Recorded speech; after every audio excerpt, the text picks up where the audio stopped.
എൻ്റെ പേര് doctor ലിഞ്ചുമോൾ Abraham. ഞാൻ ഇടുക്കി ജില്ലയിൽ നിന്ന് വരുന്നു. ഇരട്ടയാർ ഇടവകയിൽ നിന്നാണ് ഞാൻ വരുന്നത്. ഞാൻ ആദ്യമായി ഓൺലൈനിലാണ് ഉടമ്പടി എടുക്കുന്നത്. അത് മാർച്ച് മാസം 2024 എടുക്കുന്നത്. അതിനുശേഷം തീർത്ഥാടന ഉടമ്പടി ഡിസംബർ 1, 2024 എടുത്തു. ആ ഉടമ്പടി എടുത്ത 4-ാം ദിവസം എൻ്റെ ഹസ്ബൻഡിന് ഒരു ആക്സിഡൻ്റ് ഉണ്ടായി. ഒരു വണ്ടി വാങ്ങി 2-ാം ദിവസം അത് വട്ടം മറിഞ്ഞ് ഹസ്ബൻഡും ഉടമ്പടി എടുത്ത ഒരാളായിരുന്നു. കൊന്തയിൽ ഉടമ്പടി കാശുരൂപവും ഉണ്ടായിരുന്നു. അപ്പം വണ്ടി വട്ടം മറിഞ്ഞിട്ട് എൻ്റെ ഹസ്ബൻഡിന് ഒന്നും സംഭവിച്ചില്ല. ഒരു പോസ്റ്റിലിടിച്ചാണ് വണ്ടി മറിഞ്ഞത്. പോസ്റ്റ് ആർക്കും ഒരു അപകടം ഉണ്ടാകാതെ പോസ്റ്റും മറിഞ്ഞ് വഴിയിലേക്ക് വീണു. അങ്ങനെ അമ്മ മാതാവ് എൻ്റെ ഹസ്ബൻഡിനെ ഈ അപകടത്തിൽ നിന്ന് രക്ഷിച്ചു. അതിനുശേഷം 2 ദിവസത്തിന് ശേഷം എനിക്കൊരു സ്വപ്നമുണ്ടായി. അതിൽ ഒരു ദർശനമായിട്ടാണ് കണ്ടത്. ഞാൻ ഒരു കയറ്റം കയറി പോകുമ്പം ഒരു ഗുഹ കണ്ടു. അതിൽ ഒരു രൂപവും. അത് ഞാൻ ശ്രദ്ധിച്ചില്ല. ഞാൻ ഏതോ ദേവി വിഗ്രഹമൊക്കെ ആയിരിക്കും എന്നോർത്ത് ഞാൻ ശ്രദ്ധിക്കാതെ അങ്ങ് പോയപ്പോൾ എൻ്റെ ഒരു കൂട്ടുകാരി അവിടെ നിന്ന് പ്രാർത്ഥിക്കുന്ന കണ്ടപ്പോഴാണ് അത് മാതാവിൻ്റെ രൂപമാണെന്ന് ഞാൻ തിരിച്ചറിയുന്നത്. അപ്പോൾ എനിക്ക് ആ മാതാവിനെ നോക്കിയപ്പോൾ മാതാവിനെ കാണാൻ സാധിക്കുന്നില്ല. ഒരു ഗുഹയ്ക്കകത്തൊരു കുഞ്ഞു മാതാവായിരുന്നു. അപ്പം ഞാൻ അവിടെ ആ തറയെ കിടന്നുകൊണ്ട് മാതാവിനോട് സംസാരിച്ചു. അമ്മയെ ഞാൻ കാണാത്തത് കൊണ്ടാണ്, എന്നോട് പിണങ്ങല്ലേ എന്ന് പറഞ്ഞപ്പോൾ അമ്മ ചിരിച്ച് അന്നേരം ഞാൻ മുകളിലേക്ക് നോക്കുമ്പോൾ ഒരു മരം എൻ്റെ മുകളിലേക്ക് വീഴുന്നതായിട്ടാണ് ഞാൻ കാണുന്നത്. അപ്പോൾ ആ മരം വീഴുകയും അമ്മ എന്നെ ഇങ്ങനെ അങ്ങ് പൊതിഞ്ഞ് സംരക്ഷിച്ചു. ഒരു ഇല പോലും എൻ്റെ ദേഹത്ത് വീണില്ല. അങ്ങനെ അതിൽ നിന്ന് എനിക്ക് ഉറപ്പായി എൻ്റെ ഹസ്ബൻഡിനെ രക്ഷിച്ചത് എൻ്റെ അമ്മ മാതാവ് തന്നെയാണെന്ന്. അത് കഴിഞ്ഞ് പിന്നീട് ഞാൻ ഓൺലൈനിൽ ഉടമ്പടി എടുക്കുന്നത് എൻ്റെ പപ്പായുടെ രോഗസൗഖ്യത്തിന് വേണ്ടിയായിരുന്നു. എൻ്റെ പപ്പ 2023 സെപ്റ്റംബർ മാസത്തിൽ പപ്പ അമേരിക്കയിലേക്ക് എൻ്റെ സഹോദരിയുടെ അടുത്തേക്ക് ഗ്രീൻ കാർഡ് വിസയിൽ പോയി. അവിടെ ചെന്ന് ഒരു 3 മാസമായപ്പോഴത്തേക്കും എൻ്റെ പപ്പായ്ക്ക് വയറിളക്കവും തലകറക്കവും ഉണ്ടായി. അങ്ങനെ ഹോസ്പിറ്റലിൽ ചെന്ന് നോക്കുമ്പം പപ്പായുടെ ബ്ലഡ് ഷുഗർ ഭയങ്കര ഹൈ ആയിരുന്നു.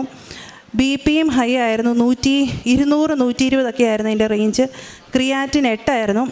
അതിനിടയ്ക്ക് ഒരു മൈനർ അറ്റാക്കും ഉണ്ടായെന്ന് പറഞ്ഞു. അപ്പോൾ 2 ആഴ്ചയ്ക്കുള്ളിൽ ഡയാലിസിസ് സ്റ്റാർട്ട് ചെയ്തില്ലെങ്കിൽ എൻ്റെ പപ്പ മരണപ്പെടുമെന്ന് പറഞ്ഞു. അപ്പോൾ എന്ത് ചെയ്യണമെന്ന് അറിയാൻ വയ്യാതെ ഇരിക്കുന്ന സാഹചര്യത്തിലാണ് ഞാൻ ആദ്യമായിട്ട് ഓൺലൈൻ ഉടമ്പടി എടുക്കുന്നത്. ഉടമ്പടി എടുത്ത് പ്രാർത്ഥിച്ചതിൻ്റെ ഫലമായിട്ട് ഉടനടി തന്നെ പപ്പായ്ക്ക് അവർ ഡയാലിസിസ് സ്റ്റാർട്ട് ചെയ്തു. ഡയാലിസിസ് സ്റ്റാർട്ട് ചെയ്ത് 3 മാസമായപ്പോഴത്തേക്കും എൻ്റെ പപ്പായ്ക്ക് പൈൽസ് പൊട്ടി ബ്ലീഡിങ് ആയി. ആ ബ്ലീഡിങ് പിന്നീട് അറസ്റ്റ് ആവാതെ വന്നു. അങ്ങനെ ഹോസ്പിറ്റലിൽ കൊണ്ടുപോയപ്പോൾ അവർ ഇമ്മീഡിയറ്റ് സർജറി പറഞ്ഞു. സർജറി ചെയ്തതിന് ശേഷം യൂറിനറി ട്യൂബ് ഇട്ടു. മൂത്രം പോകാതായി. അങ്ങനെ യൂറിനറി ട്യൂബ് ഇട്ട് ആ ട്യൂബിൽ ഇൻഫെക്ഷൻ ഉണ്ടായി. അത് ആബ്സസ് ആയിട്ട് മാറി. ആബ്സസ് എന്ന് പറഞ്ഞു കഴിഞ്ഞാൽ ഒരു പരു പോലെ വന്ന് അതിനകത്ത് പഴുപ്പടിയുന്നതാണ്. അപ്പോൾ അവർ പറഞ്ഞു ഉടനെ തന്നെ അത് സർജറി ചെയ്യണം എന്ന് പറഞ്ഞു. അങ്ങനെ അത് സർജറി ചെയ്ത് കഴിഞ്ഞപ്പോൾ അവിടെ ഒരു ദ്വാരമായി. അപ്പോൾ പിന്നെ പപ്പായ്ക്ക് കിഡ്നി ട്രാൻസ്പ്ലാന്റേഷൻ വേണമെന്ന് പറഞ്ഞിരിക്കുകയായിരുന്നു. അപ്പോൾ ഈ സർജറിയുടെ കഴിഞ്ഞ് കഴിഞ്ഞപ്പോൾ പപ്പ കിഡ്നി ട്രാൻസ്പ്ലാന്റിൻ്റെ ലിസ്റ്റിൽ നിന്ന് തന്നെ പുറന്തള്ളപ്പെട്ടു പോയി. അങ്ങനെയിരിക്കെ അതിശക്തമായിട്ട് പ്രത്യക്ഷീകരണ പ്രാർത്ഥനയും കൂടി അച്ഛൻ്റെ ധ്യാനവും കൂടി പ്രാർത്ഥിച്ചുകൊണ്ടിരുന്നു. അങ്ങനെയിരിക്കെ പപ്പായ്ക്ക് ഒരു 3 ദിവസത്തിനുള്ളിൽ തന്നെ യൂറിനറി ട്യൂബ് ഊരി തനിയെ യൂറിൻ വന്നാൽ മാത്രമേ ഇനി പപ്പായ്ക്ക് കിഡ്നി ട്രാൻസ്പ്ലാന്റ് ചെയ്യാൻ പറ്റുള്ളൂ എന്ന് പറഞ്ഞു. പ്രാർത്ഥനയുടെ ഫലമായിട്ട് ട്യൂബ് ഊരി കഴിഞ്ഞ് കഴിഞ്ഞപ്പോൾ പപ്പായ്ക്ക് യൂറിൻ പാസ് ചെയ്യാൻ തുടങ്ങി. പക്ഷേ പപ്പ കിഡ്നി ട്രാൻസ്പ്ലാന്റ് ലിസ്റ്റിൽ നിന്ന് അന്നേരത്തേക്കും വെളിയിലായി. അപ്പോൾ അമേരിക്കയിലെ ഒരു നിയമം അനുസരിച്ച് 5 വർഷമെങ്കിലും എടുക്കും നമുക്കൊരു കിഡ്നി ട്രാൻസ്പ്ലാന്റ് ചെയ്ത് കിട്ടാനായിട്ട്. പക്ഷേ പപ്പയുടെ ഹാർട്ടിന് 5 വർഷം വരെ അത് താങ്ങാനുള്ള കപ്പാസിറ്റി ഇല്ല. അപ്പോൾ എന്ത് ചെയ്യണമെന്ന് അറിയാൻ വയ്യാതിരിക്കുമ്പോൾ എനിക്ക് പെട്ടെന്ന് ബഹുമാനപ്പെട്ട ജോസഫ് അച്ഛനെ ഒന്ന് വന്ന് കാണണമെന്ന് തോന്നി. അങ്ങനെ ഞാൻ പപ്പ ഹോസ്പിറ്റൽ ICUയിൽ കിടക്കുന്ന ഫോട്ടോ കൊണ്ടുവന്ന് കാണിച്ച് അവരെ സമ്മതിച്ചു. അങ്ങനെ അച്ഛനെ കാണാൻ വന്നപ്പോൾ അച്ഛൻ എൻ്റെ നടുവിൽ കൈ തൊട്ട് പ്രാർത്ഥിച്ചു നെറ്റിയിൽ 3 കുരിശും വരച്ചു. എന്നിട്ട് അച്ഛൻ പറഞ്ഞു സൈത്ത് പൂശി കിഡ്നി ഇരിക്കുന്ന ഭാഗത്ത് വിശ്വാസ പ്രമാണം ചൊല്ലി പ്രാർത്ഥിക്കണമെന്ന് പറഞ്ഞു. അങ്ങനെ പ്രാർത്ഥിച്ചതിൻ്റെ ഫലമായി ഫെബ്രുവരി 22, 2025 പപ്പ വീണ്ടും കിഡ്നി ട്രാൻസ്പ്ലാന്റ് ലിസ്റ്റിൽ കയറി. 3 ദിവസത്തിന് ശേഷം അത്ഭുതകരമായിട്ട് കിഡ്നി ലഭിക്കുകയും ചെയ്തു. അതും മാതാവിൻ്റെ ലൂർദ് ഹോസ്പിറ്റലിലാണ് പപ്പായ്ക്ക് കിഡ്നി ലഭിച്ചത്. അവിടെ വെച്ച് തന്നെയായിരുന്നു സർജറി. അതിനുശേഷം നന്ദി സൂചകമായിട്ട് അവർ ലൂർദ് മാതാവിൻ്റെ ലൈറ്റ് കത്തിക്കുകയും ചെയ്തു. അതൊരു പച്ച കളർ ലൈറ്റായിരുന്നു. അത് ഇവിടുത്തെ ഉടമ്പടി പച്ചത്തിരി കത്തി നിൽക്കുന്ന പോലെ നമുക്ക് തോന്നി. അത് കഴിഞ്ഞിട്ട് പിന്നീട് ഞാൻ ഓൺലൈനിൽ രണ്ടാമതായിട്ട് ഉടമ്പടി വെച്ചത് എൻ്റെ അനിയത്തിക്ക് ഒരു വീട് ലഭിക്കണമെന്നായിരുന്നു.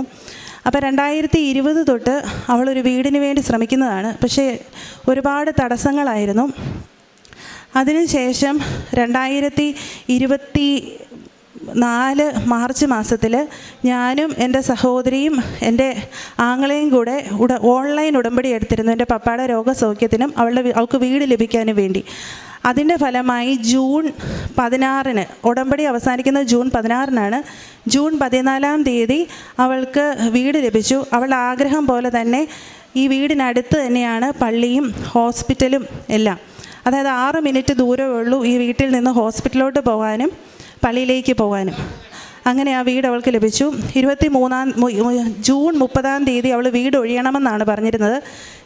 ജൂൺ 29 തന്നെ അവൾ പുതിയ വീട്ടിലേക്ക് കയറി താമസിച്ചു. 30 വീട് ഒഴിഞ്ഞു കൊടുക്കുകയും ചെയ്തു.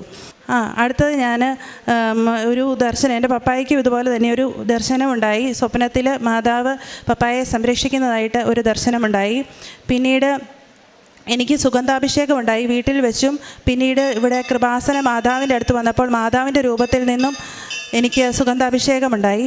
പിന്നീട് ഞാൻ ചെയ്യുന്ന പ്രേക്ഷിത പ്രവർത്തനങ്ങളെന്ന് പറഞ്ഞു കഴിഞ്ഞാൽ, ഇവിടെ നിന്ന് പത്രം വാങ്ങിച്ച് ഓരോ ബസ് സ്റ്റാൻഡിലും ഓട്ടോക്കാർക്കും എല്ലാം കൊടുക്കും. ബസ് സ്റ്റാൻഡിൽ പോയി ഓരോരുത്തർക്കും മാതാവിനെക്കുറിച്ച് പറഞ്ഞാണ് കൊടുക്കുന്നത്. കൂടുതലും അക്രൈസ്തവർക്കാണ് കൊടുക്കുന്നത്.